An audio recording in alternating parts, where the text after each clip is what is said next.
В этом видео вы увидите охоту Сергея на дикого гуся в пойме реки Эльба.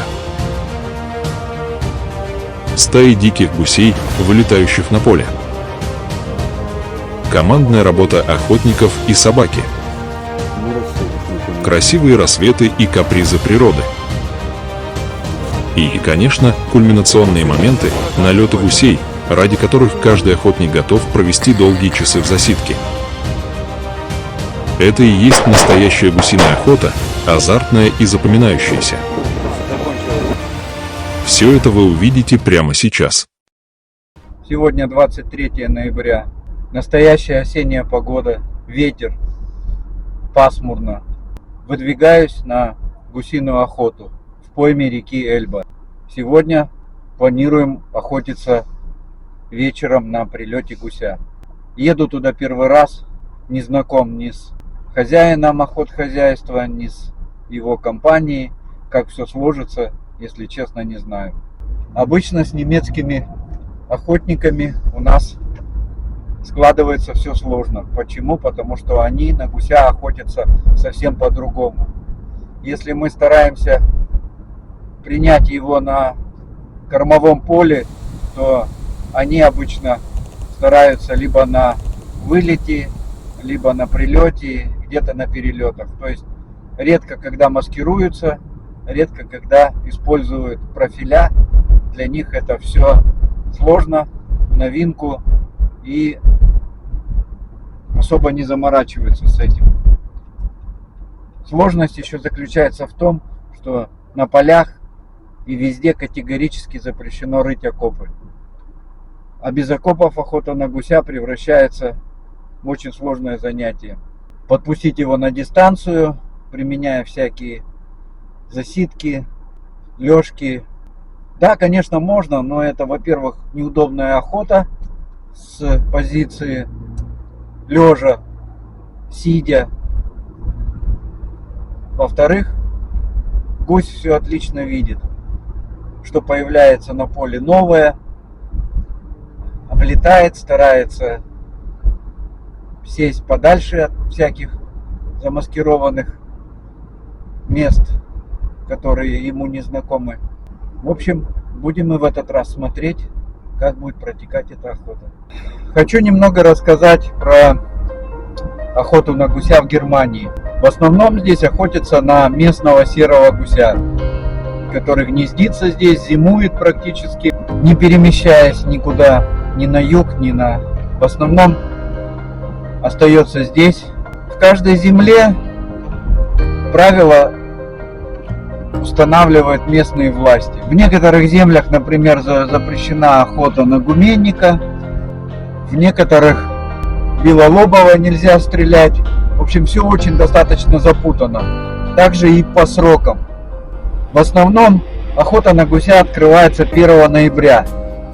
Но зачастую можно стрелять и в июле, и в августе, и в сентябре, если ты имеешь специальное разрешение, которое выдает местные власти в связи с тем, что гусь наносит сильный ущерб полям, выбивает все озимы, выбивает все культуры, которые посажены крестьянами. Подъехали к речке. Это вот какой-то рукав Эльбы. Навигация сказала, что мы будем проезжать паромную переправу. И говорит, что через 200 метров сядьте на паром. Сядьте на паром. Сейчас мы будем Эльбу проезжать. Через 400 метров продолжайте движение прямо. Und da, wie viel? Wie viel? 5 Euro. Bitte schön. Ja, легко. Мы заплатили 5 евро. Будем переправляться. Ну вот началось наше движение. Мы вроде как отчалили, поплыли.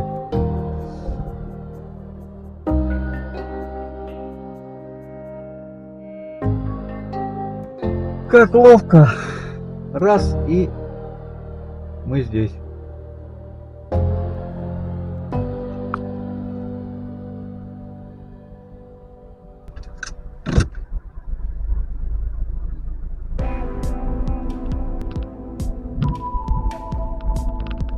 Вот так мы осуществили переправу через одну из самых больших рек Европы, Эльбу.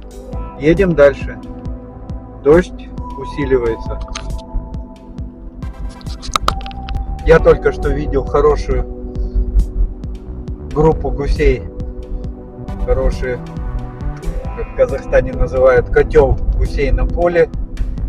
Мы уже, наверное, в охотхозяйстве, так как до места встречи 3 минуты. Про охоту на гуся в Германии, если вернуться к этой теме, то это очень сложная тема.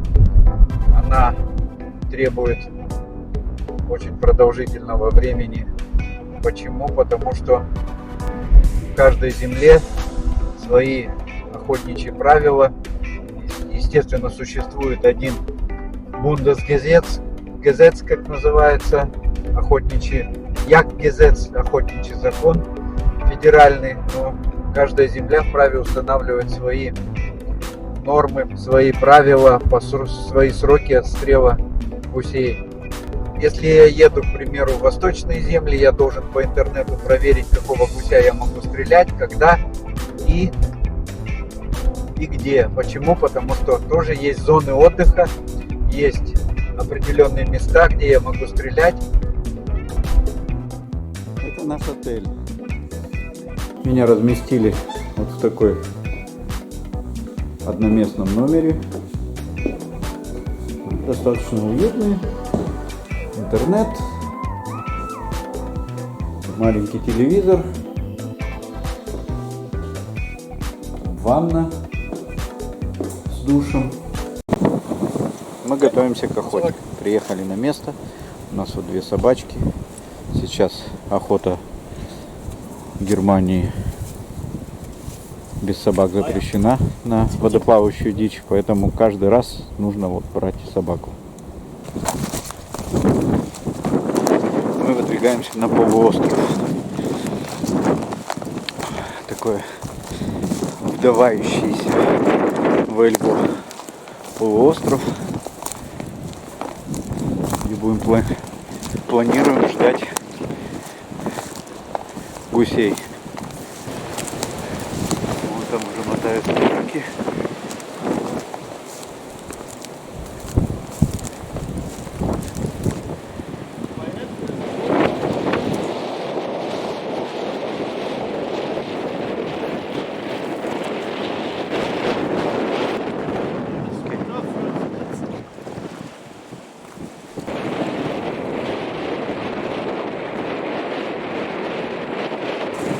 Сегодня прям ураган какой-то. Вообще. Ветер дует. Волны поднялись такие. Не знаю, всех расставил, все рядом. Понятно, что. Впереди, сзади, рядом. В окружении сижу. В окружении немцев.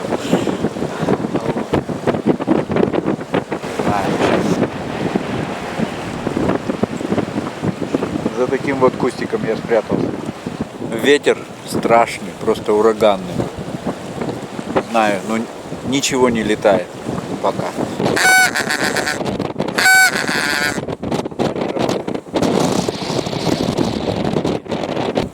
Ну, почти стемнело, залепило все. Прошел.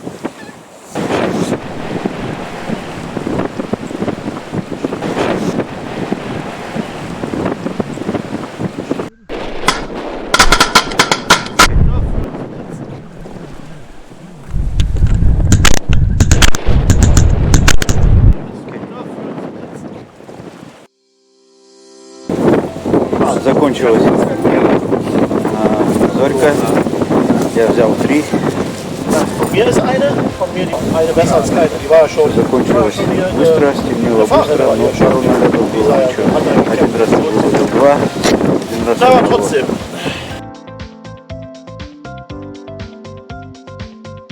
Так вот мы размещаем гусей в холодильнике здесь, в Германии. Они должны висеть. Это вот такая разделочная комната. Все как в ресторане. Санитарно-гигиенические нормы все соблюдены. Все чисто. Очень светло, аккуратно. Здесь разделывают дичь. Ножи, вода. Все очень профессионально сделано.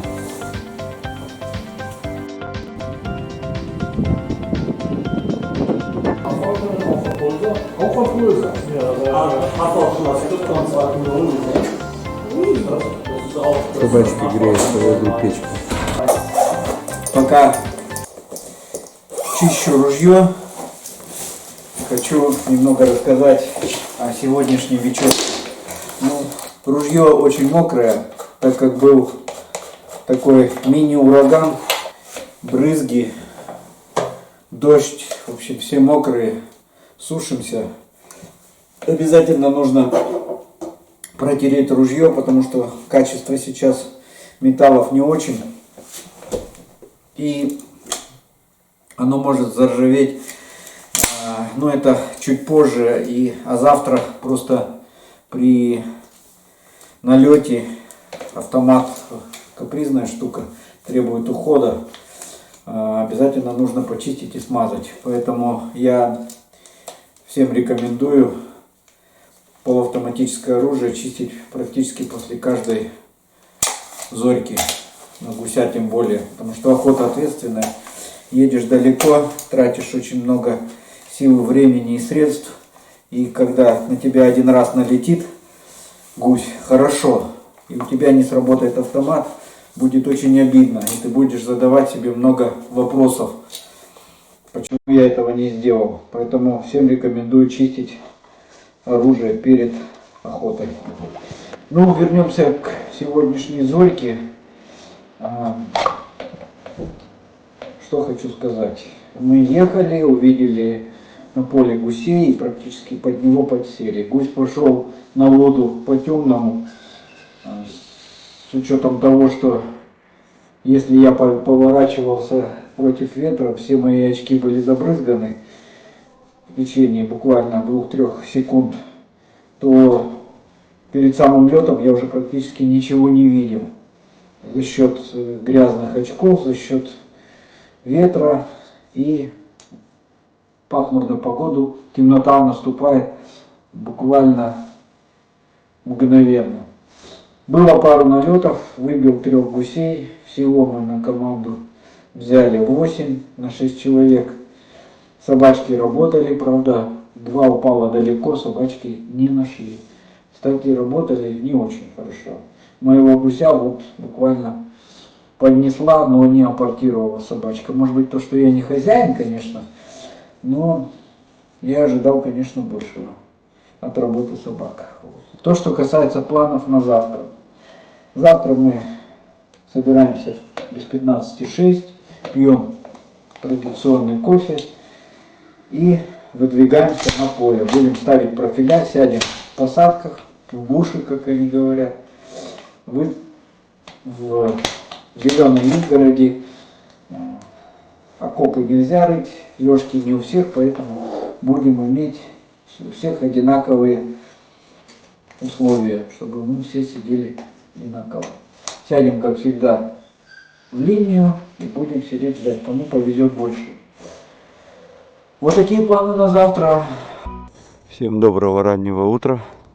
Гусь вылетает рано, поэтому нам приходится выезжать рано, садиться, маскироваться и ожидать гуся.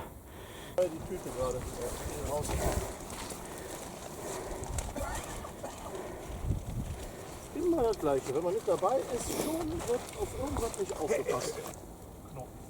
Мы расселись наконец-то. Солнышко начинает вставать. Уже был 1-2 налета по темному, но все стороной. Ребята могли там стрелять, другие охотники, но они не видели его, гуся. Вот. Будем ждать. наступает утро.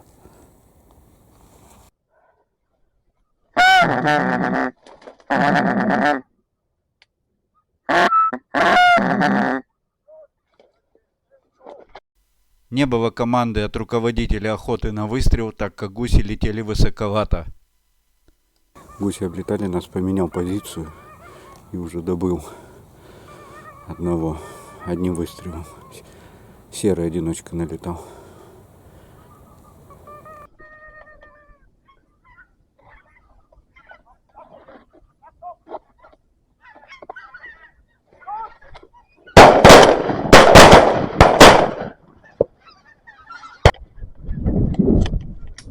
С этого налета Сергею удалось выбить 2 гуся из 3 выстрелов.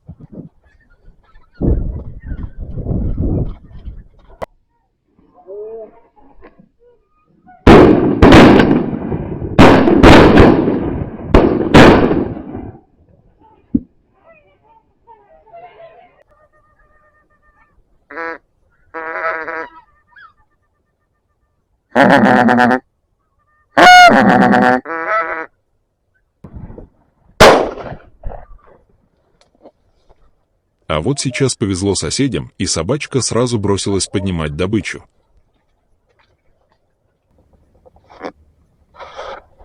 Наверное, лед кончился.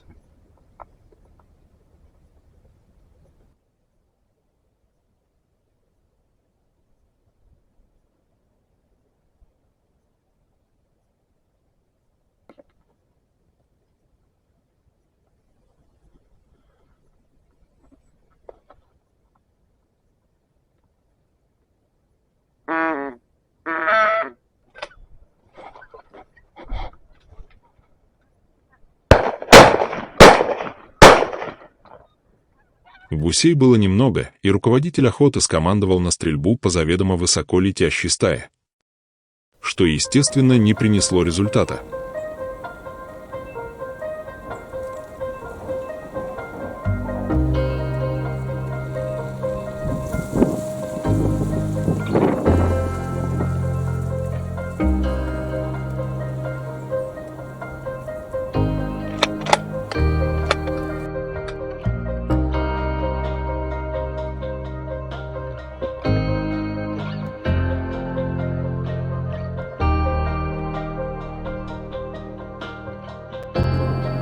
Вот такое наше место охоты.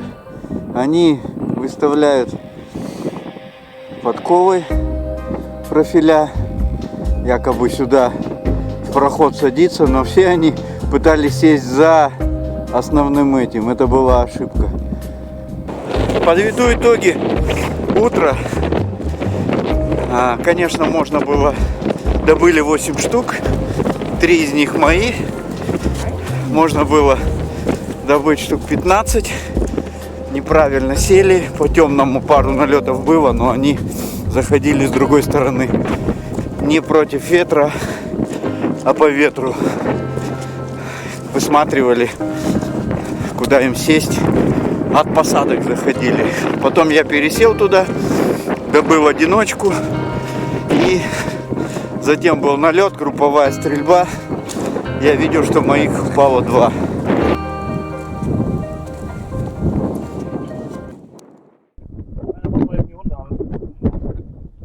Gib mir. Ja, Sekunde. Sekunde bitte. На вечернюю охоту организатор снова решил расставить охотников на волнорезы и ожидать прилета гусей на ночевку.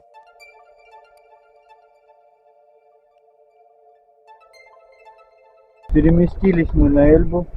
Посмотрим, что сегодня ветер приличный. Может быть, гуси прилетят. Посмотрим. Охота есть охота. Че, мерзнете собаки, да?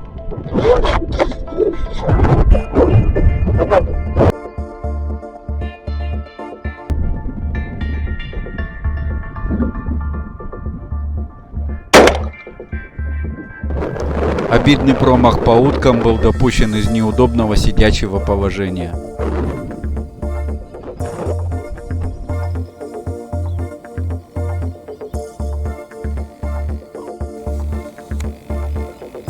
Многообещающий вечер, к сожалению, закончился без единого Гусей выстрела. нет. Хоть цапли Вероятно, гусь сместился либо выше, либо ниже по течению. Интенсивная охота в этом районе заставила стаи изменить привычные маршруты. Пошел дождь, но гуся еще нет. Уже серо. Можно было его первым партийкам и подтянуться. Но что-то он сегодня опаздывает. А может, вообще улетел. Потому что Эльба-то длинная. Мог на другие плесы перелететь. Другие кормовые поля попробовать. Ну, будем ждать. У нас завтрак в 9. Еще час 15. Может быть, что-то и налетит. Одиночки, парочки же должны остаться. На утро организатору предстояло предпринять что-то особенное для успеха. Однако все, что он сделал, это разделил охотников на две группы, так как желающих поучаствовать становилось все больше, и замаскировать столь внушительную компанию в одном месте было попросту невозможно. Сергея оставили на том же самом месте, где он охотился и прошлым утром. Но шансы на удачу в этот раз снова оставались минимальными.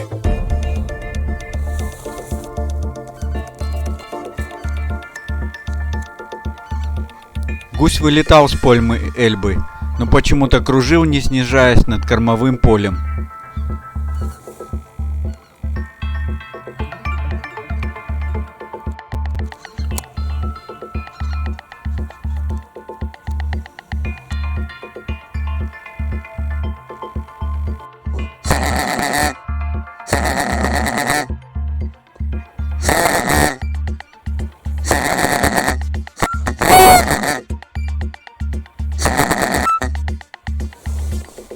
Все наши усилия подманить стаю гусей не увенчались успехом.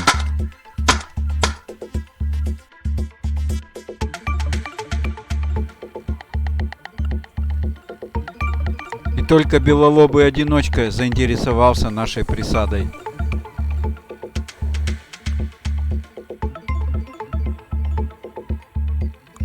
Возвращаясь домой, хочу подвести небольшие итоги охоты на гуся.